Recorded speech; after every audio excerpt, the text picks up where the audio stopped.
Namaku Fikri. Ada suara yang terus memanggilku setiap malam. Bukan dari luar, tapi dari dalam. Ingatan yang tak pernah selesai. Dan malam ini, aku ajak kamu untuk mengingatnya bersama. Selamat datang di Jam Jelajah Misteri. Hujan gerimis membasahi jalanan kecil di pinggiran kota. Lampu jalan redup, sebagian mati, membuat suasana tampak suram. Mobil pick-up yang mengantar barang-barang Fikri berhenti di depan sebuah rumah besar bercat kusam. Catnya sudah mengelupas di beberapa bagian, dan pagar besinya berderit ketika dibuka. Rumah itu adalah kos baru Fikri. Ia menemukannya lewat iklan di internet, harganya sangat murah untuk ukuran kota ini, bahkan termasuk listrik dan air. Lokasinya memang agak jauh dari pusat kota, tapi dekat dengan tempat kerja barunya di sebuah bengkel mobil. Begitu turun dari pick-up, Fikri merapatkan jaket. Udara di sini terasa dingin, entah karena hujan atau karena suasana bangunannya yang sepi. Tidak ada suara orang berbicara, bahkan dari kamar-kamar lain. Pintu depan terbuka perlahan, menampakkan seorang wanita parubaya berambut pendek rapi. Wajahnya penuh keriput, tapi senyumnya ramah. "Fikri, ya?" tanyanya. "Iya, Bu." "Fikri," jawabnya sambil menunduk sopan. "Namaku Bu Ratna." "Ayo masuk, biar barang-barangmu nggak kebasahan." Fikri mengangguk dan membantu sopir mengangkut dus-dus ke dalam. Ruang tamu kos itu luas tapi minim perabot. Hanya ada sofa lama dan meja kecil dengan taplak lusuh. Dindingnya penuh noda lembab.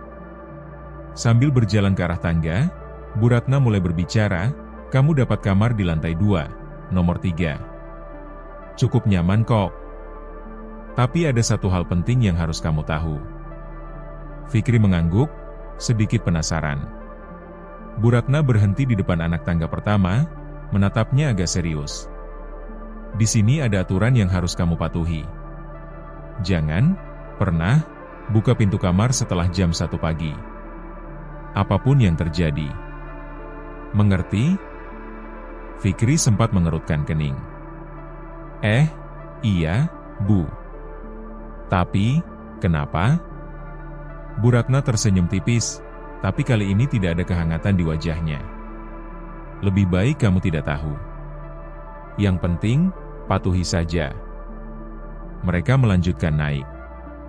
Fikri mencoba memecah suasana dengan bercanda, "Kalau saya kebelet ke toilet jam segitu gimana, Bu? Harus nunggu pagi? Di kamarmu sudah ada toilet kecil. Jadi tidak ada alasan untuk keluar," jawab Bu Ratna datar. Jawaban itu membuat Fikri sedikit risih. Ia pernah dengar kos-kosan memang suka punya aturan aneh, tapi biasanya soal bawa tamu atau kebersihan, bukan jam pintu. Kamar nomor 3 terletak di ujung koridor. Lampu di koridor berkedip sesekali, menimbulkan kesan seperti film horor murahan. Kunci kamar sudah terpasang di pintu. Fikri membukanya dan masuk. Kamar itu tidak besar, tapi cukup bersih.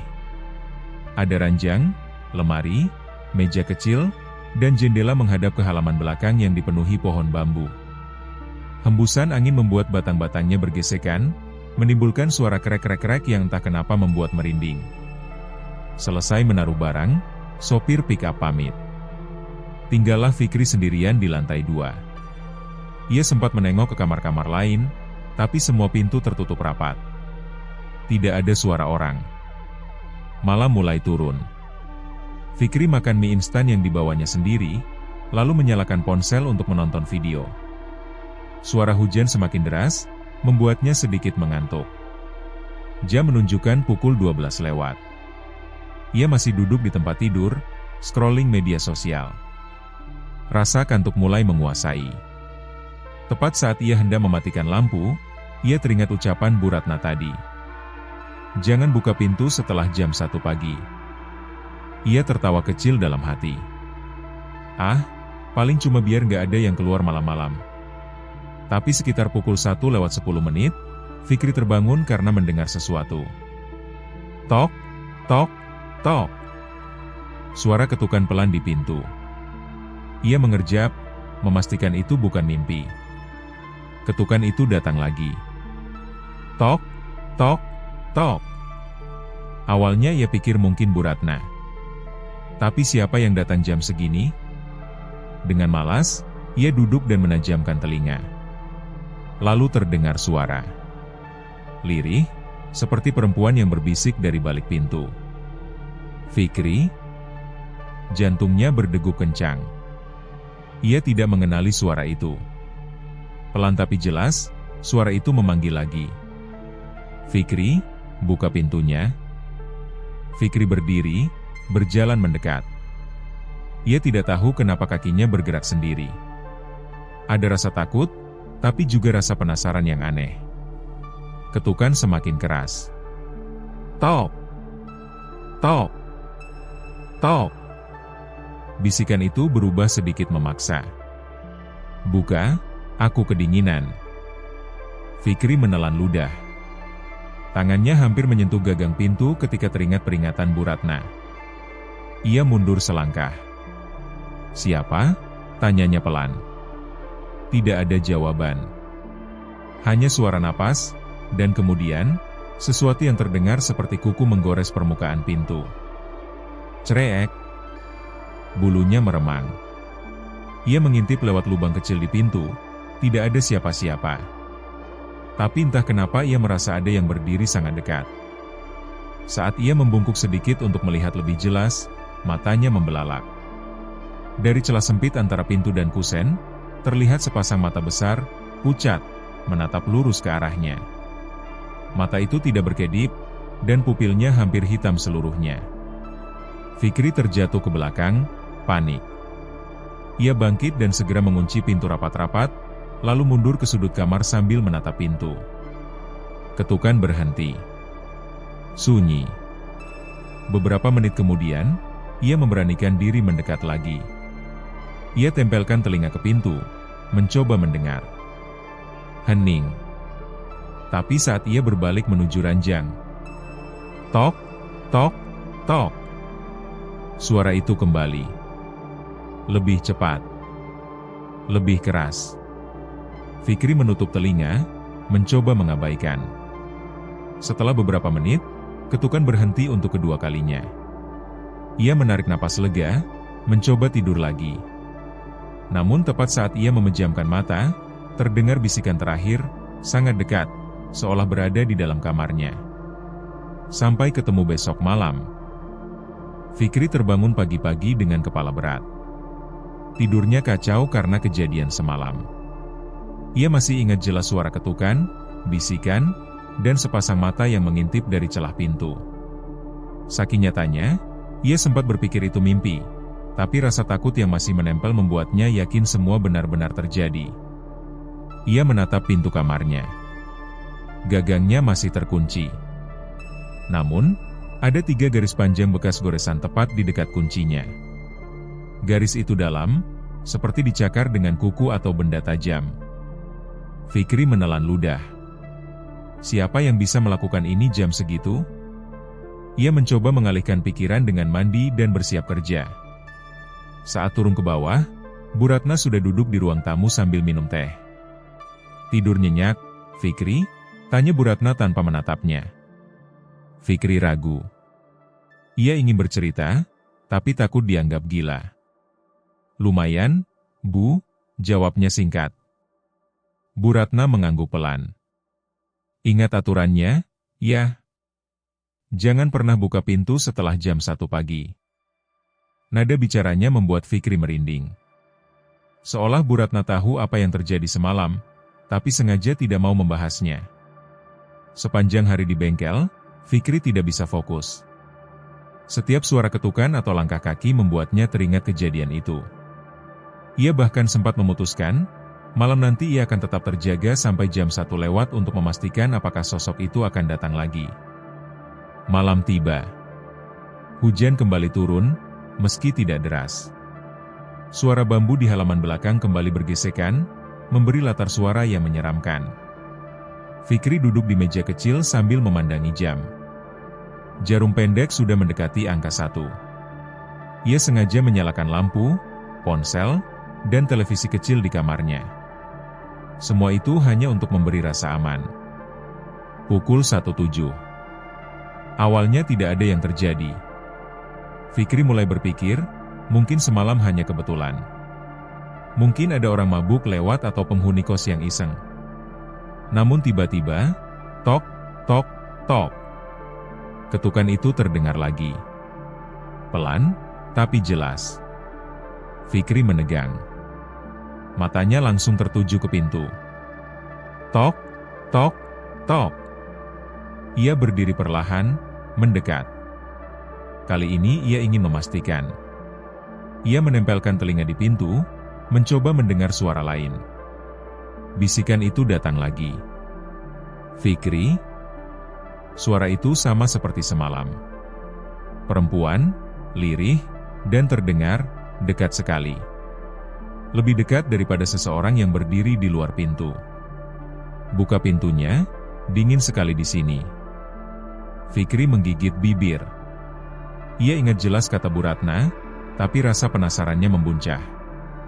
Ia perlahan memutar kunci, tapi belum sampai membukanya, ketukan tiba-tiba berubah menjadi hantaman keras. Tok! Tok! Tok! Ia terlonjak mundur. Bisikan itu berubah menjadi nada marah. Buka! Sekarang, lampu di kamarnya berkedip cepat. Suhu udara turun drastis, napasnya sampai terlihat. Fikri mundur ke ranjang, mengambil ponsel, dan mencoba merekam.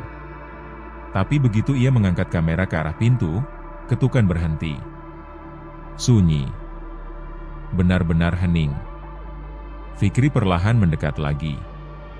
Ia mengintip dari lubang pintu, tidak ada siapa-siapa. Koridor tampak kosong. Namun, ia merasa ada sesuatu yang berdiri tepat di sisi pintu, tak terlihat dari lubang intip. Tiba-tiba, dari celah bawah pintu, terlihat bayangan kaki.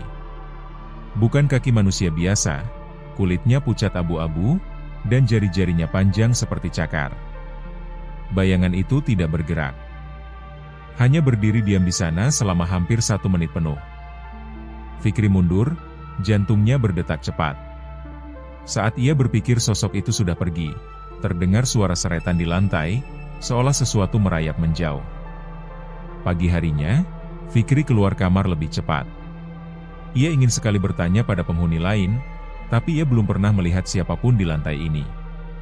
Anehnya, kos ini terasa penuh, tapi sunyi seperti tak berpenghuni. Saat ia melewati ruang tamu, Bu Ratna memanggil. Kamu kelihatan pucat. Tidur nggak nyenyak lagi? Fikri mencoba tersenyum, tapi suaranya bergetar. Bu, kemarin, ada yang ketuk pintu saya. Tengah malam. Bu Ratna hanya menatapnya lama, lalu berkata pelan, makanya saya bilang jangan dibuka. Dia akan pergi kalau kamu diam saja. Fikri bingung. Dia? Maksudnya siapa, Bu? Bu Ratna menghela napas.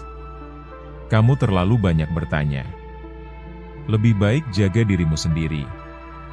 Malam berikutnya, Fikri mencoba mengabaikan. Ia memakai earphone, memutar musik keras, dan mencoba tidur sebelum jam 1. Tapi tepat pukul 1.05, listrik di kamarnya mati. Musik berhenti. Lampu padam. Ketukan datang lagi. Tok, tok, tok. Tanpa sadar, Fikri meraih senter ponsel. Cahaya kecil itu menyorot pintu, dan ia melihat sesuatu yang membuat darahnya membeku. Dari celah sempit di kusen pintu, perlahan muncul jari-jari pucat dengan kuku panjang hitam. Jari itu bergerak pelan, seperti meraba pintu, mencari cara masuk. Bisikan datang lagi, kali ini terdengar tepat di telinganya meski ia masih berdiri beberapa langkah dari pintu. Aku lihat kamu, Fikri. Fikri menjerit, melempar ponsel ke ranjang, lalu melompat ke sudut kamar. Ia memeluk lutut, menutup telinga. Ketukan berubah menjadi hentakan keras, seolah pintu akan jebol. Tok! Tok! Tok! tok. Tiba-tiba semua berhenti. Lampu menyala kembali. Udara kembali hangat. Pintu tetap tertutup rapat, tapi di lantainya ada bekas kaki basah mengarah masuk ke dalam kamarnya. Pagi itu, Fikri tidak langsung berangkat kerja. Ia duduk di ranjang dengan ponsel di tangan, memandangi bekas kaki basah yang semalam ia lihat. Bekas itu sudah mengering, tapi jelas bentuknya aneh. Jari-jari panjang, telapak sempit, dan ada bekas kuku runcing. Tidak seperti kaki manusia. Ia memotret bekas itu, berniat menunjukkan pada Bu Ratna. Tapi begitu ia keluar kamar dan melihat Bu Ratna sedang menyapu di halaman, ia ragu. Kalaupun ia tunjukkan, kemungkinan besar jawabannya sama seperti kemarin. Jangan dibuka, dia akan pergi. Fikri memilih diam, menyimpan foto itu di ponselnya. Tapi ia tahu satu hal, aturan itu bukan sekadar larangan aneh. Ada sesuatu di kos ini, dan sesuatu itu tahu namanya. Hari itu di bengkel, Fikri bekerja setengah hati. Pandangannya sering kosong, pikirannya kembali ke suara ketukan dan jari-jari pucat itu. Ia bahkan memikirkan untuk pindah kos secepatnya. Tapi kontraknya baru berjalan 3 hari, dan ia sudah membayar penuh 1 bulan. Uang tabungannya pas-pasan. Saat pulang malam, suasana kos terasa lebih sunyi dari biasanya. Tidak ada suara televisi dari kamar lain, tidak ada penghuni yang keluar masuk. Lampu koridor lantai 2 berkedip pelan, memberi kesan seperti tempat kosong yang terlantar. Pukul 23.40. Fikri mencoba mengusir rasa takut dengan menonton film di ponsel. Ia memposisikan diri di ranjang, lampu menyala, dan pintu terkunci rapat. Malam ini ia bertekad untuk tidak menoleh ke arah pintu, apapun yang terjadi. Tapi sekitar pukul 1:05, udara di kamarnya mulai berubah. Lebih dingin. Hembusan angin tipis terasa meski semua jendela tertutup. Rambut di lengannya berdiri. Fikri memaksa fokus ke layar ponsel, sampai sebuah suara membuatnya langsung menoleh. Cereek. Suara itu berasal dari lemari di sudut kamar. Pelan, seperti pintunya bergeser sedikit. Fikri menatap lekat-lekat. Lemari itu ia kunci sore tadi, dan kuncinya masih tergantung di gagangnya. Lalu, tok, tok, tok. Ketukan itu datang lagi, tapi kali ini, bukan dari pintu. Sumbernya jelas berasal dari dalam lemari. Fikri merangkak mundur di ranjang. Jantungnya berpacu cepat. Ketukan itu berhenti, berganti suara gesekan seperti kain diseret di dalam lemari. Tiba-tiba, kunci lemari berputar sendiri. Perlahan. Tanpa ada yang menyentuh. Klik. Pintu lemari terbuka sedikit. Dari celah gelap di dalamnya, terdengar suara napas berat, lalu bisikan yang sama seperti sebelumnya. Fikri, aku masuk. Fikri terpaku. Dari celah itu, terlihat sesuatu bergerak. Pertama, jari-jari pucat itu muncul lagi, mencengkeram pintu lemari dari dalam. Lalu sebuah wajah perlahan mendekat ke cahaya. Pucat, mata membesar, senyum tipis yang tidak wajar. Sosok itu miringkan kepalanya hampir 90 derajat, menatap Fikri tanpa berkedip. Kau sudah lihat aku. Fikri menjerit dan melompat dari ranjang, langsung berlari ke pintu. Ia mencoba membuka kunci, tapi tangannya gemetar. Sosok itu bergerak cepat keluar dari lemari, namun gerakannya bukan seperti manusia, lebih seperti merangkak dengan sendi-sendi terbalik. Fikri berhasil membuka pintu dan lari ke koridor. Nafasnya memburu. Ia sempat menoleh ke belakang, tapi koridor kosong. Pintu kamarnya masih terbuka lebar, lampu di dalam berkedip-kedip. Sosok itu tidak terlihat, tapi Fikri merasa ia belum benar-benar pergi. Fikri berlari turun ke lantai bawah dan menghampiri ruang tamu. Bu Ratna ada di sana, duduk sambil memegang cangkir teh seperti sedang menunggunya. Bu, ada orang di kamar saya, teriak Fikri panik. Bu Ratna menatapnya tanpa terkejut. Bukan orang, katanya tenang. Fikri terdiam, napasnya masih terengah. Maksudnya? Kalau kamu tetap tinggal di sini, kau akan terbiasa, jawab Bu Ratna pelan. Tapi jangan pernah menatap matanya terlalu lama. Ucapan itu justru membuat Fikri semakin takut. Siapa dia? Bu Ratna meneguk tehnya, lalu berkata pelan, dia bukan siapa. Dia apa? Dan dia tidak suka kalau penghuni baru tidak mematuhinya. Fikri tidak kembali ke kamarnya malam itu. Ia duduk di ruang tamu sampai subuh, baru kemudian memberanikan diri naik. Semua barangnya masih utuh, tapi lemari kini tertutup rapat dan terkunci seperti semula. Hanya satu yang berubah, di cermin kecil dekat lemari, ada bekas sidik tangan yang panjang dan kurus, seolah dicetak dari dalam kaca. Kejadian itu membuat Fikri yakin, sosok ini tidak hanya bisa berada di luar pintu. Ia bisa masuk, dari mana saja, kapan saja. Dan jika Bu Ratna benar, menatap matanya terlalu lama, bisa berakibat fatal. Namun, satu pertanyaan menghantuinya. Mengapa sosok itu tahu namanya sejak malam pertama? Sejak kejadian di lemari, Fikri tidak bisa lagi tidur nyenyak. Setiap malam ia terjaga, mendengarkan setiap suara kecil di kamarnya. Meski tidak selalu ada ketukan, rasa diawasi tetap terasa. Bahkan siang hari pun, ia merasa ada mata yang mengawasinya dari sudut-sudut gelap. Pagi itu, setelah menyelesaikan pekerjaannya di bengkel, Fikri memutuskan mampir ke warung kopi kecil dekat jalan raya sebelum pulang. Ia belum siap untuk kembali ke kos terlalu cepat. Warung itu sepi. Hanya ada seorang bapak tua duduk di pojok, merokok sambil menatap keluar. Saat Fikri memesan kopi, si pemilik warung, seorang perempuan setengah baya, menatapnya agak lama. "Kamu tinggal di kos Bu Ratna, ya?" tanyanya tiba-tiba. Fikri terkejut. "Iya, Bu." "Kok tahu?" Perempuan itu tidak menjawab langsung. Ia hanya melirik bapak tua di pojok, lalu berkata pelan, "Hati-hati, jangan sampai buka pintu tengah malam." Ucapan itu membuat bulu kuduk Fikri berdiri. "Ibu tahu soal itu?" Bapak tua di pojok tiba-tiba tertawa pendek, tapi tawanya terdengar getir. "Aturan itu bukan untuk menakut-nakuti, Nak. Itu untuk nyelamatin nyawa." Fikri akhirnya duduk di meja bapak tua itu. Lelaki itu memperkenalkan diri sebagai Pak Gino, mantan penghuni kos Bu Ratna. Wajahnya penuh garis tua, matanya sayu, tapi tatapannya dalam seperti pernah melihat hal-hal yang tidak ingin diingat. "Dulu saya ngekos di kamar nomor 3. Sama seperti kamu," kata Pak Gino. Fikri merinding. "Berarti Bapak juga dikunjungi dia?" "Iya," potong Pak Gino. "Malam pertama, dia cuma ketuk pintu. Malam kedua, dia manggil nama saya. Malam ketiga, dia sudah di dalam kamar." Fikri menelan ludah.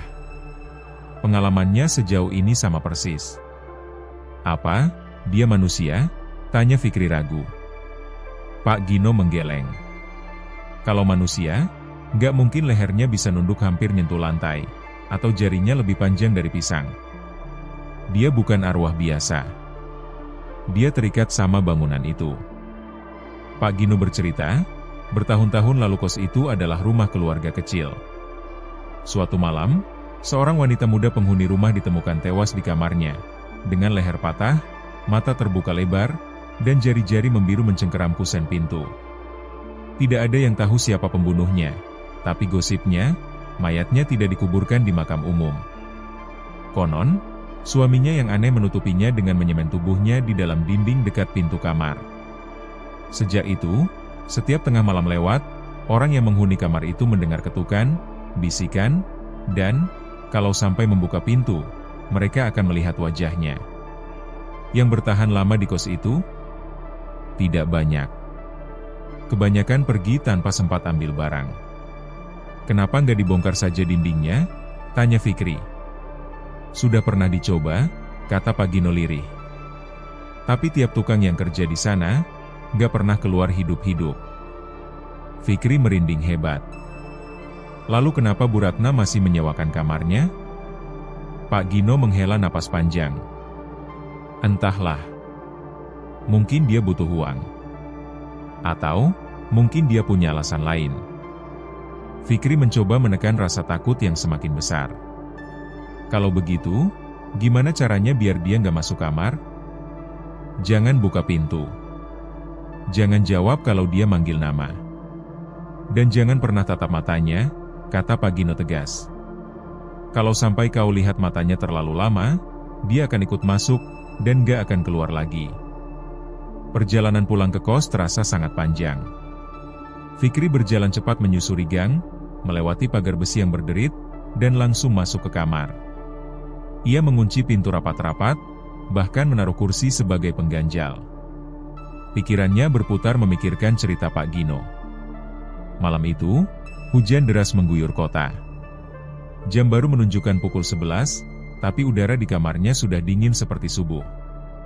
Bambu di halaman belakang bergesekan keras tertiup angin. Fikri duduk di ranjang, berusaha memejamkan mata, tapi kata-kata Pak Gino terus terngiang. Pukul 1.02. Ketukan itu datang lagi. Tok, tok, tok. Pelan, tapi berirama. Fikri menutup telinga dengan bantal, mencoba mengabaikan. Tapi bisikan itu tetap terdengar, seolah menembus segala penghalang. Fikri? Nadanya pelan, nyaris seperti memohon. Fikri menggigit bibir, berusaha diam. Ketukan berhenti, tapi segera diganti suara gesekan seperti kuku menggaruk permukaan pintu. Cerek, cerek. Aku tahu kamu bangun. Lampu di kamarnya berkedip sekali, 2 kali, lalu mati total. Dalam gelap, Fikri meraba ponselnya, menyalakan senter. Cahaya kecil itu langsung mengarah ke pintu, dan ia melihat sesuatu. Bayangan kaki pucat, tapi kali ini tidak diam. Bayangan itu perlahan menunduk, dan dari celah bawah pintu, sesuatu merayap masuk. Tipis, panjang, dan bergerak seperti ular. Jari-jari pucat itu meluncur di lantai, meraba-raba ke arah ranjang. Fikri mundur sejauh mungkin, punggungnya menempel ke dinding. Napasnya memburu. Ia memandangi jari-jari itu yang berhenti tepat di ujung kakinya, lalu perlahan menghilang kembali ke bawah pintu. Suara ketukan berhenti total. Lampu kembali menyala. Udara hangat lagi. Tapi Fikri tahu satu hal, dia tidak hanya berdiri di luar. Dia bisa masuk, kapan saja, lewat celah sekecil apapun. Dan entah kenapa, malam ini, bisikan terakhirnya terdengar berbeda. Bukan seperti sedang menunggu. Lebih seperti sebuah janji. Besok, kita ketemu di dalam. Sejak malam kemarin, Fikri tidak bisa berhenti memikirkan bisikan itu. Kata-kata, besok, kita ketemu di dalam, terus bergema di kepalanya. Ia mencoba menghibur diri bahwa itu hanya mimpi, tapi bayangan jari-jari panjang yang masuk dari bawah pintu terlalu nyata untuk diabaikan. Hari terasa berjalan sangat lambat. Saat sore tiba, Fikri memutuskan untuk tidak keluar dari kamar sama sekali. Ia menutup semua ventilasi, menggandakan gembok pintu, bahkan menaruh lemari kecil di depan pintu sebagai penghalang. Pikirannya hanya fokus pada satu hal, bertahan sampai pagi. Pukul 22.30. Hujan mulai turun lagi, kali ini disertai petir yang sesekali membuat seluruh kos bergetar. Dari luar, terdengar langkah-langkah penghuni lain yang baru pulang, lalu suara pintu-pintu yang dikunci. Setelah itu, kos menjadi sepi. Fikri duduk di pojok ranjang, memegang senter, dan menatap pintu lekat-lekat. Jam di ponselnya menunjukkan pukul 23.59. Dadanya mulai berdegup lebih kencang. Pukul 001. Ketukan itu datang. Tok, tok, tok. Kali ini lebih keras, lebih dekat, seolah dilakukan oleh sesuatu yang tahu bahwa Fikri sedang memandang langsung ke pintu. Fikri? Suara itu pelan, tapi jelas sekali. Fikri menggigit bibir, menahan napas. Ia mengingat pesan Pak Gino, jangan jawab, Jangan buka pintu, jangan tatap matanya. Ia diam, meski rasa takut membuat tangannya berkeringat. Tapi ketukan itu tidak berhenti. Justru bertambah cepat dan keras, sampai kursi yang menahan pintu ikut bergetar. Duk! Duk! Duk! Tiba-tiba, dari bawah pintu, kembali muncul jari-jari pucat itu. Kali ini jumlahnya lebih banyak, seperti ada 2, 3, bahkan 4 tangan meraba-raba lantai. Jari-jari itu bergerak cepat, meraih kaki kursi, lalu menariknya ke samping dengan kekuatan yang mustahil dimiliki manusia. Kursi itu tergeser. Pintu kini hanya ditahan oleh lemari kecil. Tapi lemari itu pun mulai bergeser, seolah ada sesuatu yang mendorongnya dari luar. Engsel pintu berdecit panjang. Fikri mundur, punggungnya menempel ke dinding belakang. Jangan masuk, bisiknya lirih. Lampu di kamar mulai berkedip cepat, lalu mati total. Senter di tangan Fikri juga berulang kali padam hidup. Dalam remang cahaya itu, ia melihat gagang pintu bergerak turun, perlahan, seperti sengaja dibuat menegangkan. Klek! Pintu terbuka beberapa sentimeter. Udara dingin langsung menyusup masuk, menusuk tulang. Cahaya senter yang bergetar di tangan Fikri menangkap sesuatu di celah pintu. Sepasang mata. Besar, melotot, putihnya nyaris tak terlihat. Pupilnya hitam pekat seperti lubang tak berdasar. Mata itu menatapnya lurus, tanpa berkedip. Fikri memalingkan wajah cepat-cepat, mengingat peringatan Pak Gino. Tapi sesuatu di dalam dirinya, entah kenapa, ingin melihat lagi. Seperti ada tarikan yang memaksa kepalanya berbalik. Ketika ia kembali menatap ke pintu, sosok itu sudah setengah masuk. Tubuhnya membungkuk tidak wajar, lehernya menekuk ke depan, dan jari-jarinya hampir menyentuh lantai. Rambut panjangnya basah, meneteskan air berwarna hitam. Akhirnya, kita ketemu. Suaranya tidak lagi seperti bisikan dari luar. Kali ini terdengar langsung di telinga, padahal sosok itu masih berjarak beberapa meter. Fikri mundur sampai tidak ada ruang lagi. Sosok itu berjalan aneh, kakinya melangkah, tapi tubuhnya seperti melayang. Setiap langkahnya menimbulkan suara retakan tulang. Fikri mencoba meraih ponsel di kasur, ingin menyalakan kamera atau menelepon seseorang. Tapi begitu ia melihat layar ponselnya, bayangan sosok itu sudah ada di belakangnya. Meski ia tahu, secara fisik, sosok itu masih di depan. Napasnya tercekat. Ia membuang ponsel itu, lalu berlari ke pintu untuk menutupnya kembali. Tapi begitu ia menyentuh gagang pintu, tangan pucat itu menutup tangannya erat, dingin seperti es. Pandangannya mulai kabur. Di telinganya, suara itu kembali terdengar. Sekarang, gantian kamu di sini. Seketika, seluruh ruangan berubah. Dindingnya bukan lagi dinding kos, melainkan papan kayu lapuk yang basah. Bau anyir menusuk hidungnya. Ia menoleh, dan menyadari dirinya berada di dalam ruang sempit tanpa jendela. Dan di luar pintu ruang itu, ia melihat dirinya sendiri berdiri kaku, menatap kosong. Tubuh yang ada di luar itu tersenyum, lalu menutup pintu rapat-rapat. Fikri berteriak dan menghantam pintu sekuat tenaga, tapi suaranya tidak terdengar.